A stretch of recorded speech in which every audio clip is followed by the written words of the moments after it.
또 이렇게 다시 한번 인사했으면 좋겠습니다. 당신은 사명을 받은 자입니다. 당신은 사명 받으신 자입니다. 당신은 사명 받으신 자입니다. 할렐루야. 사랑하는 성도 여러분, 19세기 아프리카 선교의 아버지라고 불리는 데이비드 리빙스턴은 맹수와 풍토병이 들끓는 아프리카 오지에서 복음을 전했습니다. 그는 한 번은 사자에게 물려서 팔이 불구가 되었기도 했습니다. 그래도 계속 복음을 전했는데요, 수많은 위기 속에서도 살아남은 그가 말년에 이런 유명한 고백을 남겼다고 합니다. 사명을 가진 자는 그 사명을 이루기까지 결코 죽지 않는다. 여러분, 오늘 우리의 심장이 왜 뛰고 있습니까? 건강해서일까요? 또는 운이 좋아서일까요? 아닙니다. 하나님께서 저와 여러분을 이 땅에 남겨주신 이유는 아직 우리를 통해 하실 일이 남아있기 때문인 줄 믿으시기 바랍니다. 아멘. 오늘 본문 사도행전 20장은 사도 바울의 비장한 고별 설교입니다. 지금 그는 예루살렘으로 가고 있습니다. 그곳에 가면 결박과 환란이 기다리고 있다는 것을 성령을 통해 그는 이미 알고 있었습니다. 죽으러 가는 길입니다. 그런데 바울은 두려워하지 않습니다. 오히려 이렇게 고백합니다. 다 함께 본문 24절을 한 목소리로 봉독하도록 하겠습니다. 내가 달려갈 길과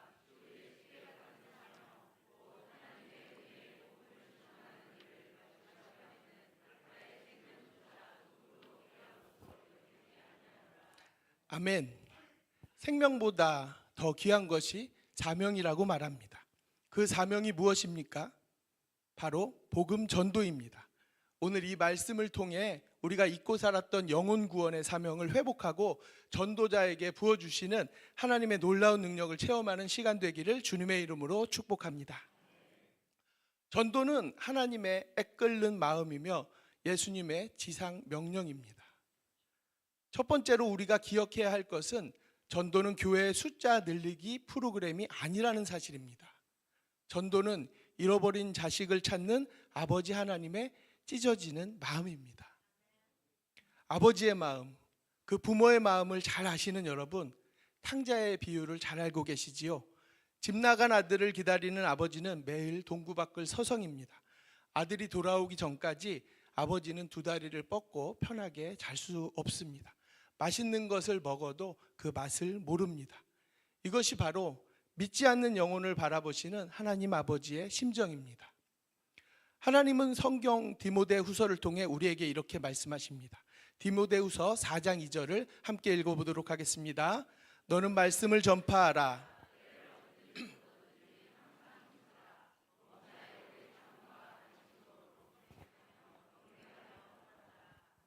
아멘.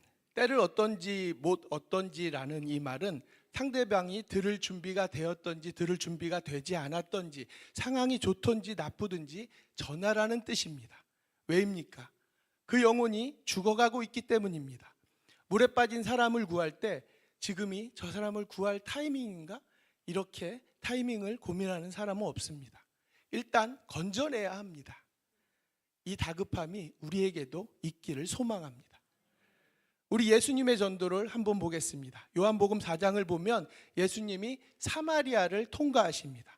당시 유대인들은 사마리아 사람들을 개 취급하며 상종도 하지 않았습니다. 하지만 예수님은 떼약볕이 내리쬐는 정오에 우물가로 가십니다. 누구를 만나기 위해서입니까? 남편이 5이나 있었고 지금 사는 남편도 자기 남편이 아닌 인생의 갈증으로 타들어가는 한 여인을 만나기 위해서였습니다. 제자들은 먹을 것을 구하러 마을로 갔습니다. 제자들에게는 점심 식사가 중요했지만 예수님께는 한 영혼의 구원이 더 급했습니다. 나중에 제자들이 돌아와서 납비어 잡수소서라고 할 때 예수님께서 엉뚱한 말씀을 하십니다. 내게는 너희가 알지 못하는 먹을 양식이 있느니라. 예수님의 양식은 밥이 아니었습니다. 죽어가는 영혼을 살려내는 것, 그것이 예수님을 배부르게 하는 양식이었습니다. 오늘 우리에게 이 예수님의 열정이 있습니까? 내 배를 채우는 것보다, 내 자존심을 챙기는 것보다 한 영혼을 주님께로 인도하는 것이 더 큰 기쁨 되는 저와 여러분 되시기를 바랍니다. 주님은 승천하시기 직전에 유언과도 같은 마지막 명령을 주셨습니다. 부탁이 아닙니다. 명령입니다. 마태복음 28장 19절 20절을 우리 함께 읽겠습니다. 그러므로 너희는 가서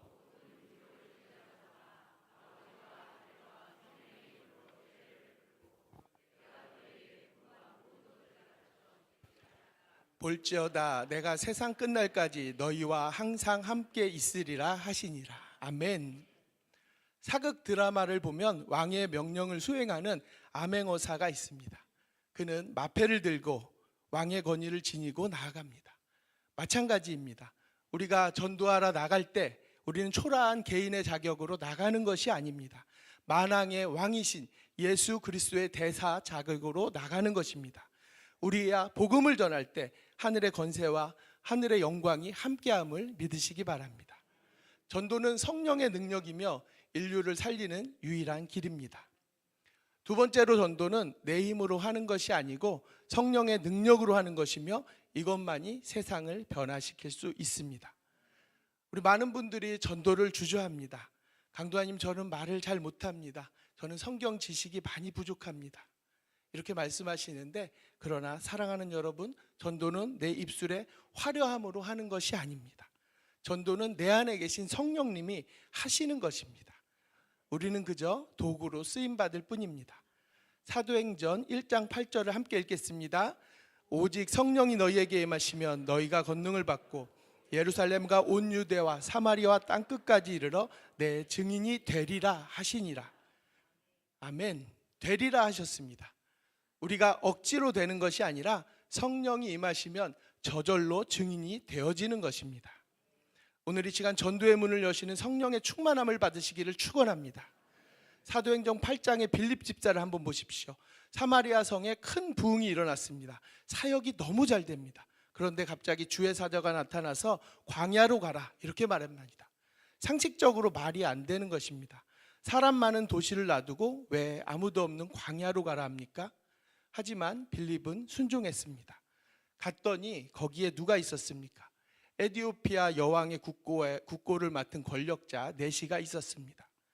성령이 빌립에게 그 네시가 타고 있는 수레로 가까이 가라고 말씀하셨습니다. 빌립은 달려가서 복음을 전했고 그 길바닥에서 세례를 베풀었습니다. 이 사건 하나가 어떤 결과를 가져왔습니까? 에티오피아가 아프리카 최초의 기독교 국가가 되는 씨앗이 되었습니다. 빌립의 작은 순종, 또 이 복음의 말 한마디가 한 나라의 운명을 바꾼 것입니다. 여러분들이 건네는 복음이 여러분의 가문을 바꾸고 대한민국을 바꾸는 능력이 될 줄 믿습니다. 전도가 인류에 미치는 영향은 너무나도 큽니다. 역사를 살펴보면 복음이 들어가는 곳마다 어떤 일이 일어났습니까? 술주정뱅이가 변하여서 새 사람이 됩니다. 도박과 마약에 빠진 자들이 돌아옵니다. 노예제도가 폐지되고 여성들의 인권이 살아나고 병원과 학교가 세워졌습니다. 복음은 단순히 죽어서 천국에 가는 티켓이 아닙니다. 이 땅의 지옥 같은 현실을 천국으로 바꾸는 혁명적인 능력인 것입니다. 스코틀랜드의 종교개혁자 존 낙스는 피를 토하는 심정으로 이렇게 하나님께 기도했습니다. 주여, 내게 스코틀랜드를 주시옵소서. 아니면 내게 죽음을 주시옵소서. 그는 민족의 구원을 위해 자신의 목숨을 걸었습니다. 그 한 사람의 기도가 스코틀랜드를 변화시켰고 그 역사가 그 스코틀랜드의 복음으로 나타나게 되었습니다. 설교의 황태자 스펄전 목사님도 이렇게 말했습니다. 지옥으로 가게 하라. 죄인들을 지옥으로 가게 하라. 그러나 우리들의 팔에 붙잡히지 않고는 그리로 가지 못하게 하라. 그들이 멸망의 길로 넘어가더라도 우리들이 그들의 무릎을 붙잡고 간곡히 만류하는 것을 뿌리치고 넘어가게 하라. 비장한 각오입니다. 전도는 이렇게 해야 하는 것입니다. 우리가 전하지 않아서 내 가족과 이웃이 지옥으로 떨어진다면 훗날 주님 앞에 우리가 무슨 핑계를 할 수가 있겠습니까? 전도는 죽어가는 자들 살리는 유일한 밧줄인 것입니다. 세 번째로 전도하는 자, 즉 사명자는 하나님이 책임지시고 보호하십니다. 아멘. 사명자는 하나님의 특별한 보호와 상급을 받습니다. 많은 성도님들이 걱정합니다. 전도하러 다니면 내 사업은 언제 하고 내 공부는 언제 합니까? 그런데 여러분, 영적 원리를 잘 들으십시오. 우리가 하나님의 일을 최우선으로 하면 하나님은 우리의 일을 책임져 주십니다. 아멘. 이것이 마태복음 6장 33절에 먼저 그의 나라와 그의 의를 구하라. 그리하면 그 모든 것을 너희에게 더하시리라는 약속의 말씀입니다.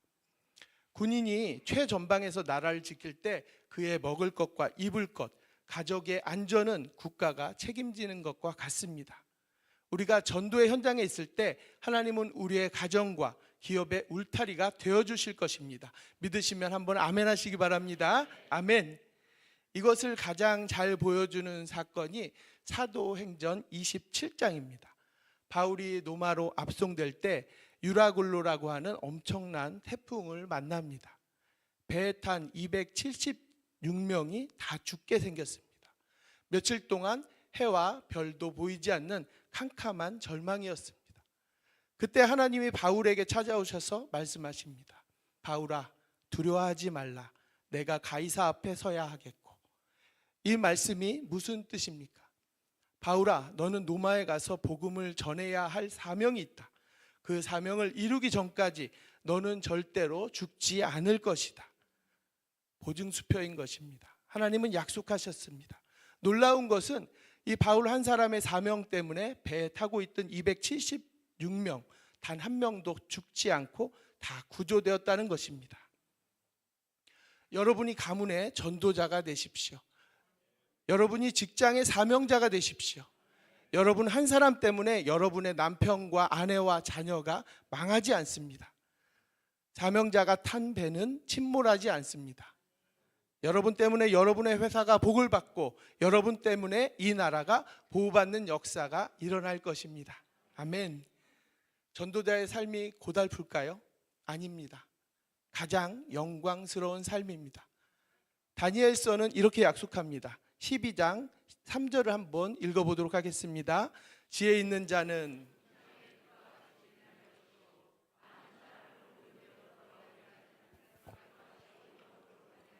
아멘.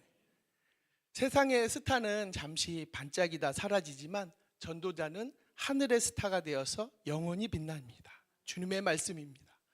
또한 주님은 전도자에게 표적과 기사를 약속하셨습니다. 마가복음 16장 17절 그리고 18절 함께 읽겠습니다. 믿는 자에게는 이런 표적이 따르리니 곧 그들이 내 이름으로 귀신을 쫓아내며 새 방언을 말하며 뱀을 집어올리며 무슨 독을 마실지라도 해를 받지 아니하며 병든 사람에게 손을 얹은 즉 나으니라 하시더라. 아멘. 제가 20대 후반대 일입니다. 거리에서 우연히 옛 친구를 마주쳤습니다.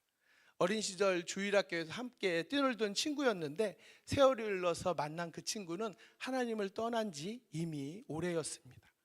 반가움도 잠시였고 제 마음속에는 이 영혼을 다시 주님께로 인도해야 한다, 이런 거룩한 부담감이 밀려왔습니다. 그래서 그 친구에게 복음을 전했습니다. 하지만 세상에 때가 묻은 친구의 마음은 열리지 않는 요지부동이었습니다. 아무리 두드려도 열리지 않는 견고한 벽 같았습니다. 그렇게 우리의 만남은 영적인 줄다리기가 시작되었고, 그러던 어느 날 밤 11시였는데 친구가 밤늦게 전화를 했습니다. 그리고 이렇게 떨리는 목소리로 저에게 이렇게 얘기를 했습니다. 우리 아버지가 사고를 당하셨어. 지금 중환자실에 있어. 친구야, 기도 부탁한다.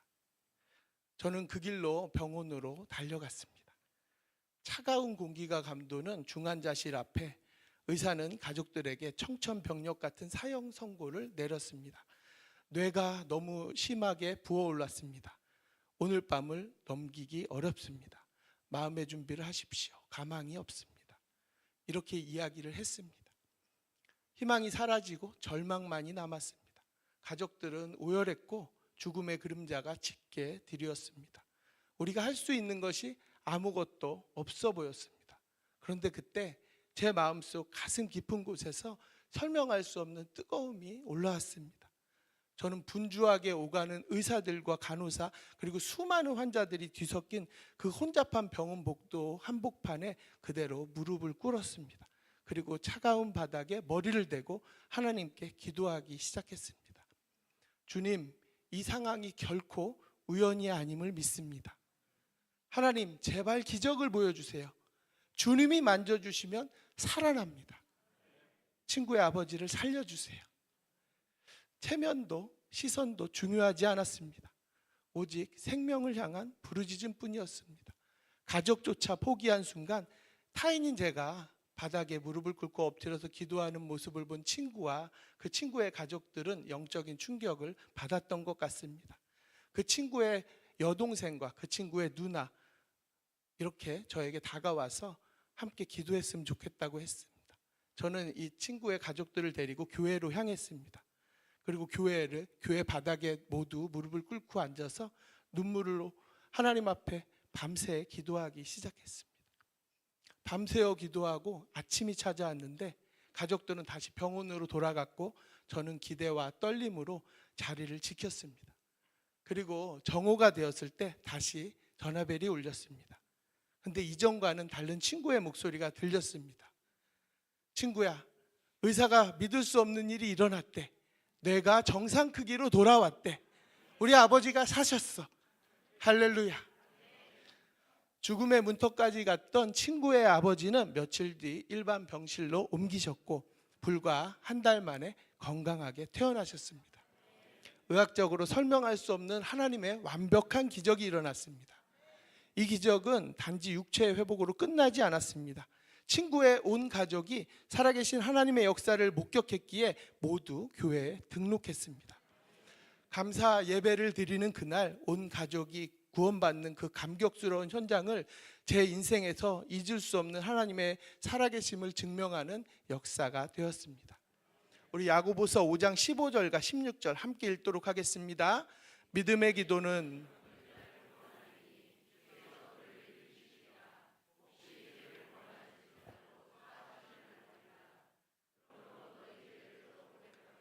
병이 낫기를 위하여 서로 기도하라. 의인의 간구는 역사함이 아멘. 여러분, 하나님은 기적의 하나님이십니다. 영혼 구원을 위해 기도하는 자의 간구를 속히 이루시는 분입니다. 우리가 전도 현장에 나갈 때 복음만 들고 나가는 게 아닙니다. 귀신이 떠나가고 질병이 치유되고 막힌 문제가 해결되는 능력이 우리와 함께 합니다. 복음 전하는 발걸음에 하나님의 기적이 일상처럼 일어나는 은혜가 있기를 축원합니다. 사랑하는 성도 여러분, 이제 말씀을 맺겠습니다. 사명을 가진 자는 죽지 않는다. 이것은 단순히 우리를 위로하는 말이 아닙니다. 이것은 하나님의 약속이며 우리의 생존 전략입니다. 그냥 밥만 먹고 살다가 늙어서 생물학적인 죽음을 맞이하는 인생이 되지 않기를 바랍니다. 하늘의 별처럼 빛나는 사명자의 인생을 사십시오. 아직도 전도를 두려워하고 계십니까? 내 체면을 생각하지 마십시오. 예수님은 저와 여러분을 구원하시기 위해 십자가에 벌겨벗겨진 채로 수치를 당하셨습니다. 그 예수님의 사랑을 안다면 우리는 입을 닫고 있지 말아야 합니다. 전도하는 방법을 모르시겠습니까? 성령님을 의지하십시오. 주님, 내 입술을 주관하여 주옵소서. 만날 자를 만나게 하옵소서. 이렇게 기도하고 한 발자국만 떼시기 바랍니다. 그 다음은 주님이 다 하십니다. 이번 한 주간 여러분의 마음에 품고 있는 태신자에게 혹은 엘리베이터에서 만나는 이웃에게 시장에서 만나는 상인에게 따뜻한 미소와 함께 예수 믿으세요. 예수 믿으면 너무 행복합니다. 이렇게 선포하십시오. 여러분이 그 입을 열어 복음을 전하는 순간 하나님은 여러분의 인생을 결코 죽지 않는 사명자의 삶으로 강력하게 보호하실 것입니다. 여러분을 통해 죽어가던 영혼이 살아나는 기적을 보게 될 것입니다. 하늘의 상급과 면류관이 여러분을 기다리고 있을 것입니다. 사명자는 죽지 않는다. 이 말씀을 가슴에 새기며 생명 살리는 일에 나의 남은 생애를 다 드리기로 결단하는 저와 여러분 되시기를 주님의 이름으로 간절히 축복합니다. 아멘.